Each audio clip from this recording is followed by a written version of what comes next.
Hey everyone, it's Chuck the Trail Dancer here, and today I'm out at my usual stomping ground here at Smith Rock State Park. It's a beautiful day today. It's about 10 degrees Celsius, about 52 degrees Fahrenheit. The wind is blowing about 15 to 20 miles per hour. But anyways, we're going to be doing a little day hike today, about 7 to 8 miles. We're going to go up on top of that ridge behind me, back around. And today's goals is to find one of my favorite birds in existence, the wonderful great blue heron. And we're also going to be looking for a couple of the families of the peregrine falcons up on the ridge up there. And then also, hopefully when we get down to the valley along the river, we'll get to see some mink. Anyways, with that said, guys, why don't you come along with me? It's a beautiful day today. So hope you'll enjoy this small hike with me. And so let's go.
So now we're down here in the valley.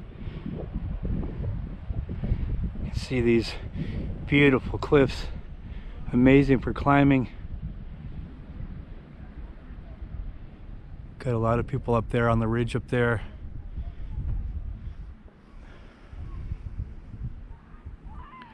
A lot of people on the trails today, so you can hear kids screaming and playing and what have you. There's a small little park, grassy area up on top by the visitor center, and they have a little miniature rock wall for kids. It's really cute, and you see a lot of kids out here. This is Bend, Oregon, people. Like, this is outdoor mecca. So yeah, a lot of good stuff out here. If you like the outdoors, man, it's like the Queenstown of the USA. We have so much, pretty much everything. So this is the famous Misery Ridge. It goes all the way up here, back up here, and all the way to the very top. Misery Ridge is just too crowded right now. There's so many people going that way, so I'm gonna go the opposite way. I head up the backside, which to me is a better hike anyways. It's prettier. So I'm gonna do that way, and we'll come back down Misery Ridge, hopefully as the sun sets, which I'm looking forward to, because this valley is so beautiful when the sun sets, or sun rises.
eagle up there. So that's one bird we found, but it's really high up soaring. That's a golden eagle. We have a few families of those things out here. So it's a pretty big bird. Not like Sesame Street big bird, but big bird. Big talons. Not good for eating you like a cat. I don't know if they would do that, but if they did, you'd be in trouble.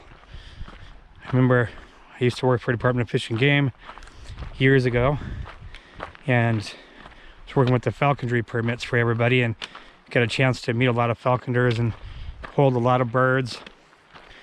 And I was surprised how heavy the golden eagles are on your arm. After about 5 minutes, man, they really quite heavy and quite big.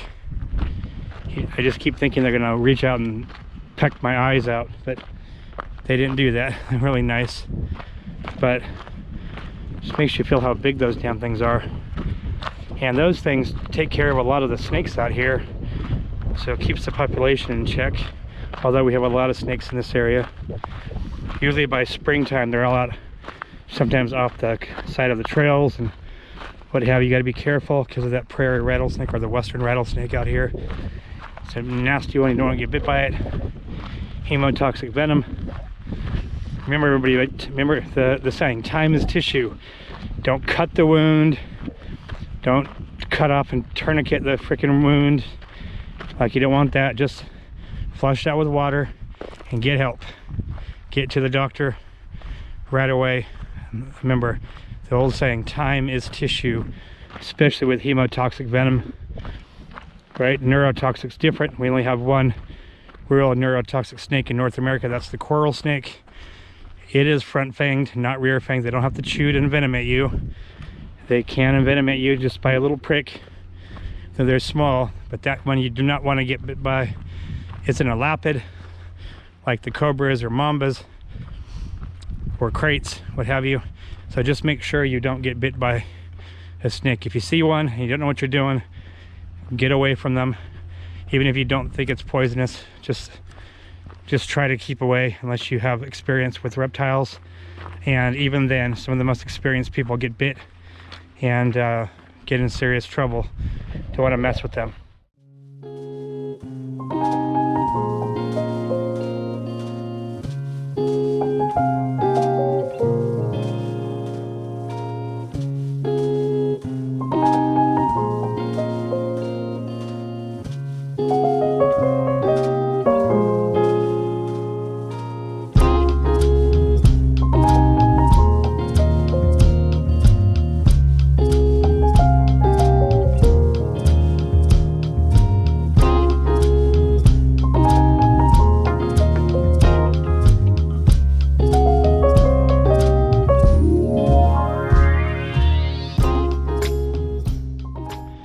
Okay, we're coming up on a famous feature of the park, and that feature is called Monkey Face. It's 12 o'clock right in front of me, right there. It looks like a monkey's face, you can see. And that's really famous. People climb that and they can stay in the cave up there and eat lunch or whatever else you want to do. Yeah, that's Monkey Face. So that's the northwest part of the park, which we're headed to. Going to go around that feature, and then we're going to head up the mountain. About a 1,000-foot elevation gain very quickly. Hopefully I'm okay for all this. I haven't done extraneous climbs lately, so trying to get in shape for the summer. But yeah, again, Monkey Face, cool stuff. So we've come to a junction. This is the Mesa Verde Trail and the Misery Ridge Trail, which we're going to do. We're on the river trail right now. Here's a map. So we are right here. And the river trail goes all the way around the park, and that's a really nice hike. It takes about maybe 7-8 miles, but today we're going to hike this really cute, crazy switchbacks all the way to the top of the ridge, get some good pictures up there, or just relax and enjoy the views, and then we'll come back down Misery Ridge and go back to the car. So that's the plan today. Maybe during the spring I'll take you back up the other side and we can do another hike that way. But anyways, here comes the difficult part. Again, this is called Mesa Verde Trail and the Misery Ridge Trail. I noticed the most difficult sign down there. It is quite steep. We did do 1,000 foot of elevation, about 350 meters, and we do that probably in about a quarter of a mile. If you have health issues, it's not advisable to do this one. But since I haven't done any of these trails so far this year, gotta get in shape. So I've got about a 26-pound pack on my back right now. I'm practicing, trying to get my body in shape. So this is gonna be a nice test for the Sierras anyways, or South Sister this summer. Anyways, onward.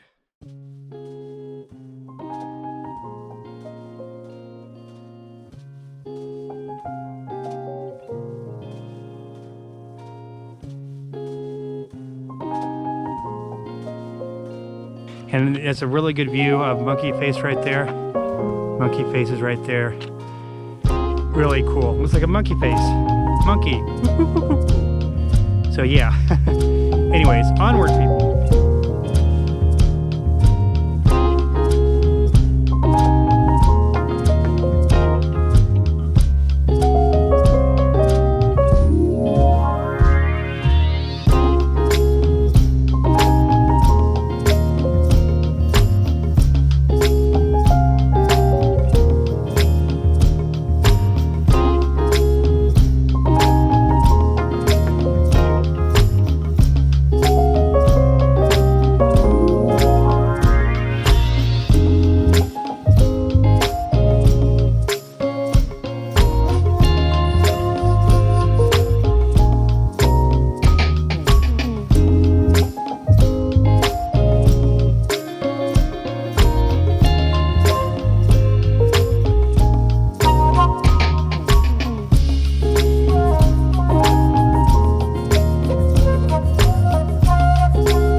Scared of heights, everybody, don't look, because this is straight down about 1,000 feet.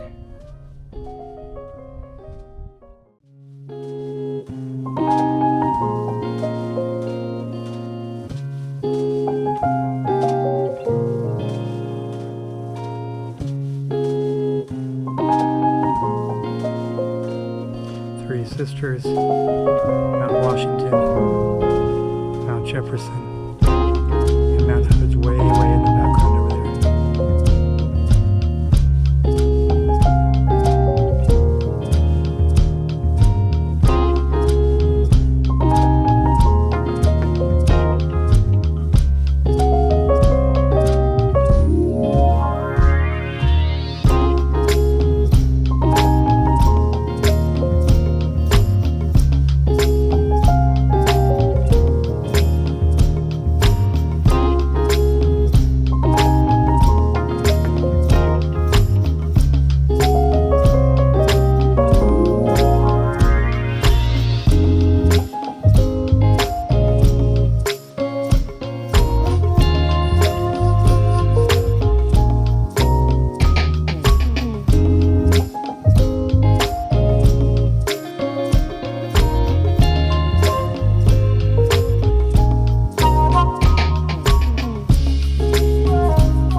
So we made it down all the way up and back around, and now I'm going to show you the sunset over here because I think it's better in the valley than on top.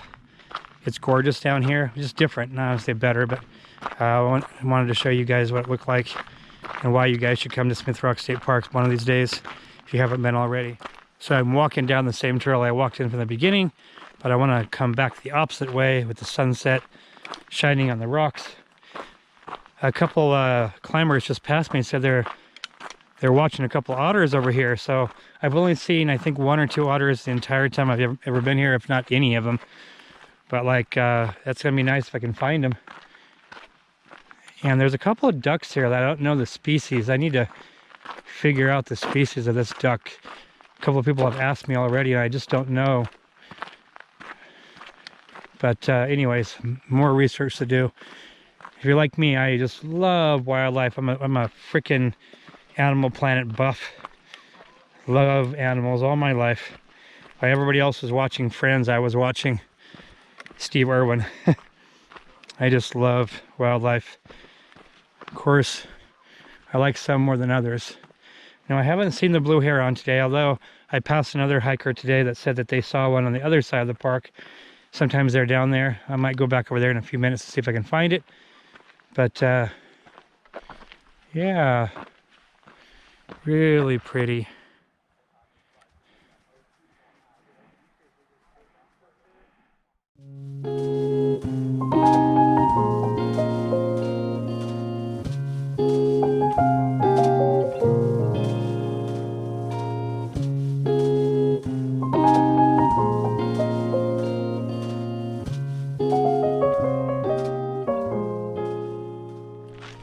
I want to take a few moments to give a shout out to my wonderful girlfriend Annika. It's now going to be 1 year before we've seen each other because of COVID. As you know, she lives in Finland, and this place really reminds me of her because when she was here before the pandemic, we spent a lot of time here in Smith Rock and have some really good memories. It's really tough, guys. I miss her so much. I just want to get on the trails with her and have some alone time and just touch and see each other again and hold hands. The little things, man. This time apart has really made me realize how much the little things really matter in life. Don't take it for granted. So anyways, Annika, minä rakastan sinua, my kulta, and we'll be together soon. As soon as I get my vaccine, I'll try to get over to Finland and see you. And this summer we're gonna go on so many hikes, it's gonna be ridiculous. And hopefully we can go on the PCT next year together, which would be great. It's one of our plans. See if we can make it happen. So anyways, again, thank you so much for following along with me today in my brief day hike of Smith Rock State Park here in Central Oregon. I'll put some information in the description below so you can find out more information on how to get here and all the geology and everything else in this park. It's an amazing place. I think all you should visit it. Like I told you, I think it's one of the most underrated places in the whole United States and the whole world, actually. And if you love to sport climb, you gotta be out here, man. It's epic. So anyways, until next time, everybody, be safe. I'll see you either on the trails or on the dance floor. Chuck, the trail dancer out. Bye, everyone.